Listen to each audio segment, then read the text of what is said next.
Perguntas e respostas 13. Perguntas e respostas 13. Hoje vai ser baseada no Livro dos Espíritos. Então, os números que nós falarmos correspondem à pergunta do Livro dos Espíritos. 719. O homem é censurável por procurar o seu bem-estar? O homem é censurável por procurar o seu bem-estar? O bem-estar é um desejo natural. Deus só proíbe o abuso, por ser contrário à conservação. E não considera um crime a procura do bem-estar, se este não for conquistado às expensas de alguém e se não enfraquecer as vossas forças morais, nem as vossas forças físicas. Lógico que o bem-estar é um desejo natural. Nós temos que caminhar em busca daquilo que nós precisamos. E para manter o nosso corpo, a nossa saúde, a nossa alegria, nós precisamos estar bem alimentados, com um local bom, aprazível para trabalhar, para lazer, para dormir, a nossa casa, o nosso recanto, e ter um certo conforto ali. Nada de exagero, um certo conforto para dar o bem-estar físico e emocional para nós. Então isso não é censurável, não. Acontece que quando nós formos conquistar esse bem-estar, lesando os outros, à custa dos outros, aí sim Deus não quer isso de nós. Nós cometemos um crime. Por quê? Porque nós não vamos ter bem-estar. Alguns podem achar que vai ter o bem-estar material, vai de cada um, mas o espiritual nós vamos perder muito. Primeiro, porque está sendo desonesto, porque segundo, vamos estar cobertos, alimentados e tirando daqueles que podem estar amanhã passando fome e frio. Então, o bem-estar é natural. 720. As privações voluntárias com vistas a uma expiação igualmente voluntária, tem algum mérito aos olhos de Deus? Fazei o bem aos outros e tereis o maior mérito. 720A. Há privações voluntárias que sejam meritórias? Sim, a privação dos prazeres inúteis, porque liberta o homem da matéria e eleva a sua alma. O meritório é resistir à tentação que nos convida aos excessos e ao gozo das coisas inúteis. É retirar do necessário para dar aos que não o têm. Se a privação nada for mais que um fingimento, será apenas uma zombaria. Então, as privações voluntárias, elas exigem de nós que nós estamos fazendo isso para a evolução do nosso espírito. Com isso, nós temos que fazer o bem ao semelhante, fazer o bem aos outros. E ter a privação dos prazeres inúteis. Considere os prazeres inúteis que, na sua opinião, podem ocorrer conosco. São aqueles prazeres que nos dão a diversão material através de vícios, através de desgaste físico, que isso não vai trazer para nós. Nós estamos visando muito a matéria, a adrenalina, desafios, mas não estamos preocupados com a manutenção e bem-estar do nosso corpo, da nossa residência na Terra.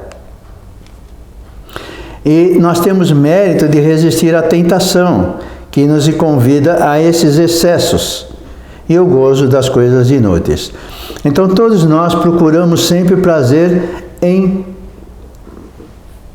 aspectos diferentes, mas muitos deles só não vão nos dar desgaste financeiro, vamos dar desgaste físico, com excesso de levantamento de peso, por exemplo, corridas, sem ter condições ainda de correr e percorrer esses quilômetros. E os excessos de tudo, tudo que nós imaginarmos.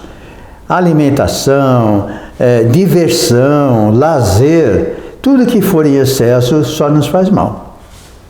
Então, as pessoas pensam que, eu vou aproveitar a minha vida. E vai viajar e, ao invés de viajar e descansar, ela praticamente passa 16 horas gastando energia, fazendo uma coisa, fazendo outra, e só vai descansar na hora que o corpo não tem mais ou não tem mais atividade para fazer no seu hotel, na cidade, etc. E aí vai ter que ir para a cama. Ele é obrigado a dormir. E quanto tempo vai levar para ele dormir? E se ele cair na cama e dormir, ele vai desmaiar de cansaço. Isso não é sono, não vai repousar. Então os excessos nos levam a isso, a não ter um bom repouso, a não ter uma boa alimentação, enfim, querer viver a vida num dia só. E se nós falarmos assim, eu vou me privar dessas posses que eu tenho e vou dar aos outros. Mas se for dar por propaganda, por humilhação às pessoas, nós estamos zombando dessa caridade, dessa doação, e isso vai nos prejudicar muito. Então, a privação voluntária mais meritória perante Deus é ajudar o próximo, é ajudar o semelhante. E esses semelhantes são nossos amigos, são aqueles que estão conosco, caminhando junto, trabalhando junto e tentando ser melhor. 723. A alimentação animal para o homem é contrária à lei natural? A alimentação animal para o homem é contrária à lei natural? Na vossa constituição física, a carne nutre a carne, pois do contrário o homem perece. A lei de conservação impõe ao homem o dever de conservar suas energias e sua saúde para poder cumprir a lei do trabalho. Ele deve alimentar-se, portanto, segundo o que exige a sua organização, embora todo excesso é condenado, como já dissemos e sempre vamos falar. Então, no corpo físico que nós temos, e estar nessa vida, nós usamos matéria bruta, pesada da Terra, porque nos falta evolução.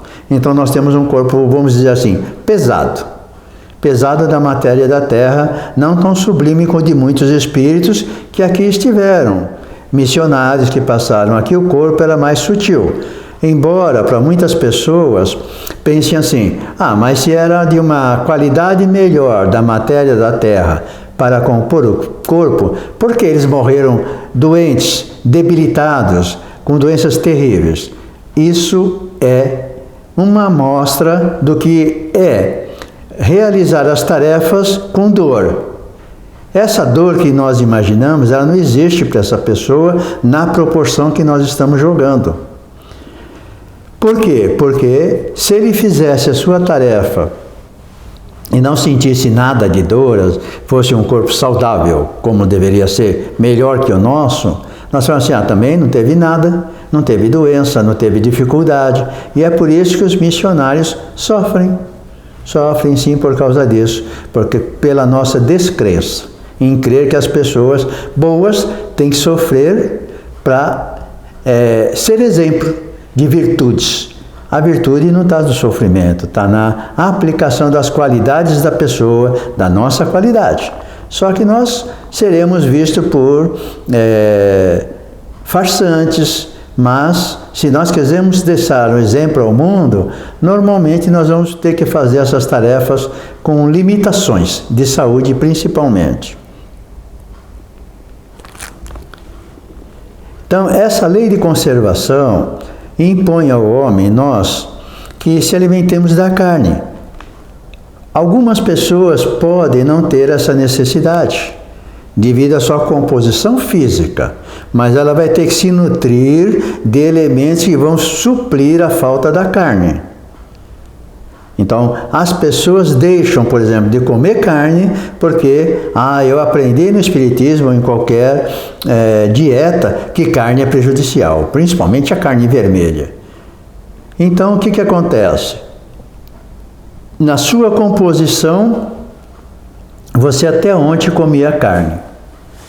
Comia até em exagero, tá bom? Era, não vamos dizer viciado, mas gostava bastante de carne. De repente, essa carne passa a ser o necessário. Come 2 vezes por semana, 3 vezes, e não em excesso. Então, as pessoas que não comem, elas falam assim, eu não como e não preciso. Mas tem que nutrir com um nutricionista de elementos que vai recompor essa matéria que nós não estamos alimentando. Isso vale para qualquer pessoa, como também a pessoa se alimentar de carne ou outro derivado que não lhe faz bem, não pode ser comido daquela qualidade de carne. O médico vai falar, olha, evita comer carne de porco, por exemplo, porque a substância da carne de porco não lhe faz bem. Você tem que comer mais peixe, mais carne branca, carne vermelha, 2 bifes, 3 bifes por semana, alguma coisa assim. Isso é questão de saúde para nós, com orientação médica. Mas, a partir do momento que nós pensamos, e como muitas pessoas ficam brigando porque nós estamos comendo carne vermelha, não pode ser assim. Quem é vegetariano, vegano, opção, mas tem que fazer a sua dieta alimentar, o seu elemento natural para manter o corpo e a saúde do corpo físico. 728. A destruição é uma lei da natureza? A destruição é uma lei da natureza? É necessário que tudo se destrua para renascer e se regenerar, porque isso a que chamais destruição não é mais do que a transformação, cujo objetivo é a renovação e o melhoramento dos seres vivos. E é uma verdade, a destruição é uma lei da natureza. Por quê? Porque nós precisamos estar renovando a energia, a saúde. A natureza, a terra precisa estar se autodestruindo, entre aspas, para ressarcimento, renascimento, colocação de novas vidas, de novos elementos. Vamos supor assim, só para dar uma ideia simples. Um terreno árido pode ser destruído por um terreno fértil. Então, o terreno fértil hoje pode existir ali porque a terra está se renovando. Então, assim como o ser humano também precisa disso. Então, muitas vezes, nós sofremos pequenas dores para pararmos, fazermos a destruição dos vícios e por as riquezas espirituais das virtudes. Então, a destruição, sim, vai ser sempre uma lei natural da natureza, porque o mundo precisa ir se transformando. Precisa tendo evolução e noção de dar melhores qualidades à vida humana, animal e vegetal. 732. A necessidade de destruição é a mesma em todos os mundos? A necessidade de destruição é a mesma em todos os mundos?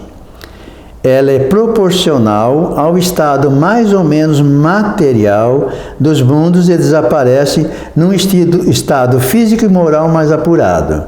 Nos mundos mais avançados que o vosso, as condições de existência são muito diferentes.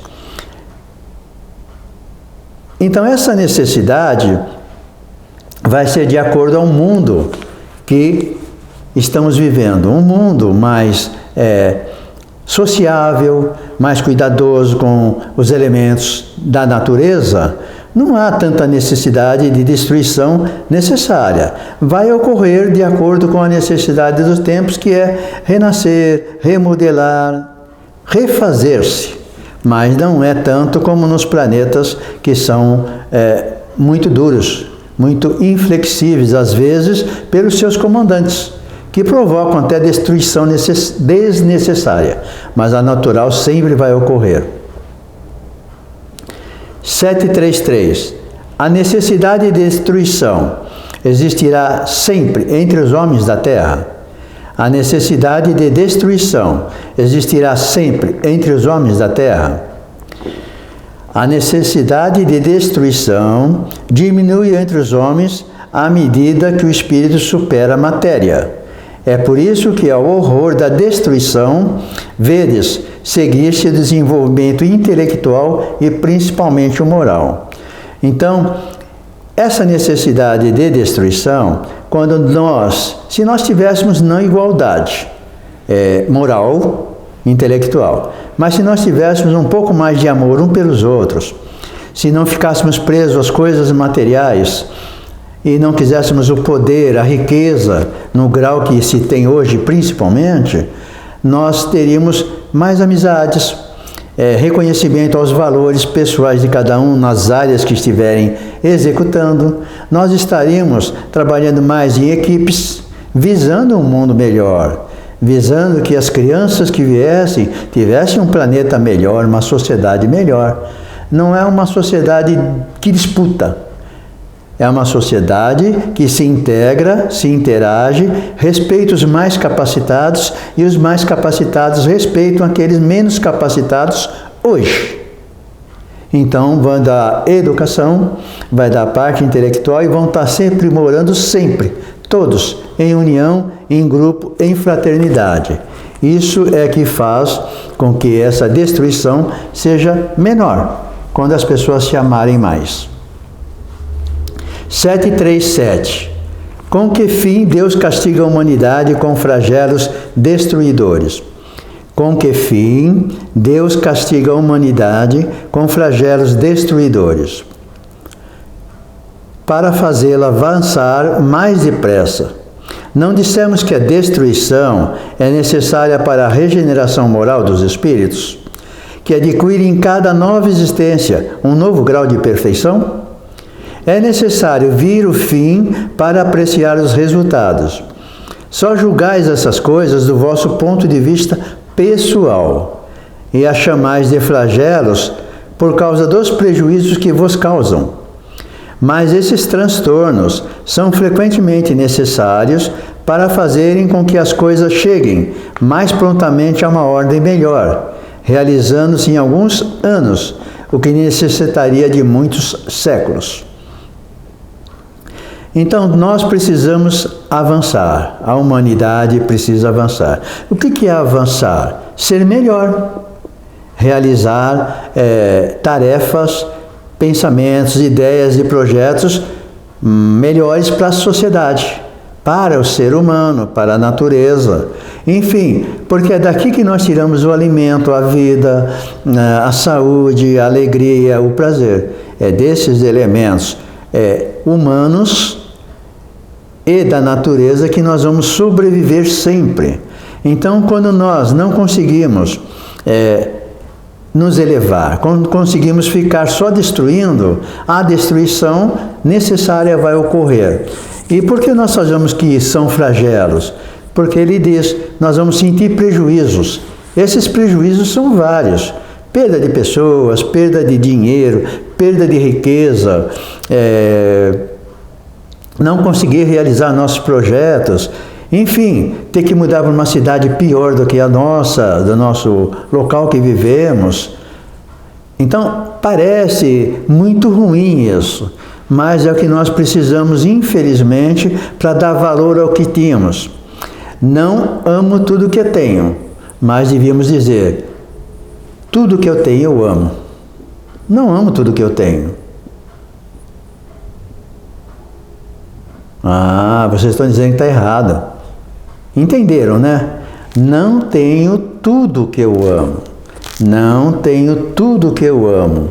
Mas deveríamos dizer, amo tudo que eu tenho. Dar valor naquilo que tem. Sentir prazer daquilo que tem.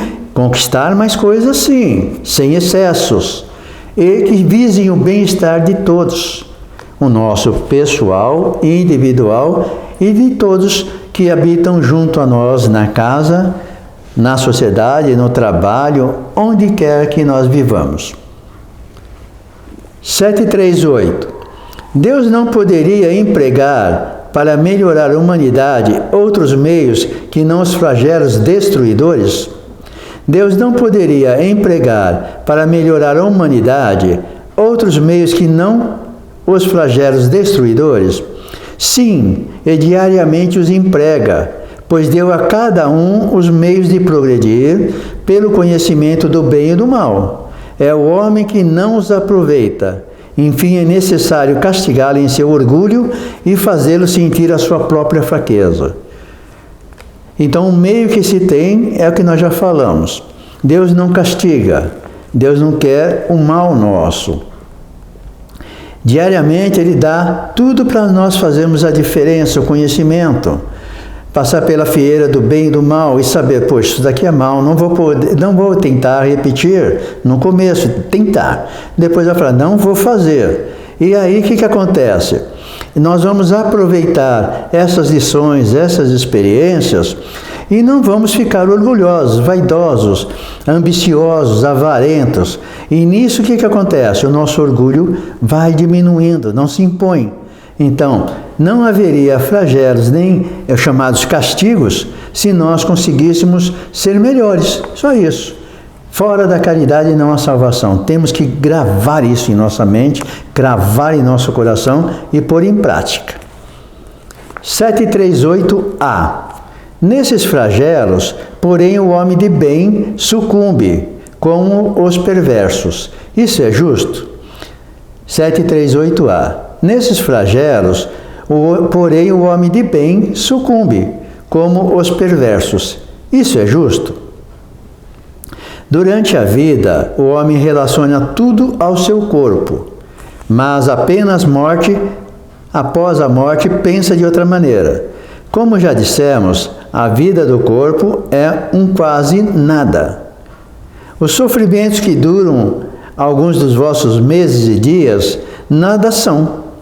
Apenas o ensinamento que vos servirá no futuro. Os espíritos se preexistem e sobrevivem a tudo, eis o mal. São eles os filhos de Deus e objeto de sua atenção. Os corpos não são mais do que disfarces, sob os quais aparecem no mundo. Nas grandes calamidades que dizimam os homens, eles são como um exército, que durante a guerra vê os uniformes estragados, rotos ou perdidos. O general tem mais cuidado com os soldados do que com as vestes. Então, nós devemos estar sempre atentos a isso. Quando estamos encarnados, nós pensamos muito no corpo físico, nos ganhos materiais, esquecemos da parte espiritual, da parte onde o espírito é eterno. Esse corpo que hoje estão me vendo e eu vejo vocês, são as vestes dessa vida. Quando partirmos para o mundo espiritual, morrermos, desencarnarmos, nós vamos deixar esta matéria que vai virar pó, porque ela pertence à terra, não pertence ao mundo espiritual, como nem os bens que nós procuramos reter, carros, casas, dinheiro, enfim, nós só vamos levar amizades, carinho, amor e as benevolências que nós fizemos com as pessoas. E os amores através das amizades fraternas que tivemos. Essa vai ser a nossa bagagem para subir ao mundo espiritual. Quando nós estivermos lá, apesar de todo o sofrimento, perdas, prejuízos que nós julgávamos quando está aqui, ao ser avaliada a nossa conduta, ao ver o que nós conseguimos levar conosco de bênçãos, nós vamos ver que podíamos ter feito muito mais. Isso com certeza. Então, as grandes calamidades, como dizem, na guerra, etc., matam muita gente. Mas nós nos matamos pelo nosso orgulho, pela nossa vaidade. E não entender que nós não viemos aqui para sermos donos de nada, porque de nada nos pertence. Nós temos emprestado durante a nossa vida. Então, o dia que entendermos isso, seremos melhores. E se todos entenderem um pouquinho melhor e se respeitarem, as calamidades ou esses castigos que as pessoas costumam dizer, eles não precisam existir, porque a nossa parte moral estará muito elevada. A parte moral é a parte onde que nós Vamos buscar o bem-estar que estamos falando na medida correta, certa, sem lesar, sem prejudicar ninguém e sem excessos. Que Deus nos ajude, que Deus nos abençoe e estaremos de volta na Perguntas e Respostas 14. Boa noite, boa tarde, bom dia a todos, quando estiverem escutando.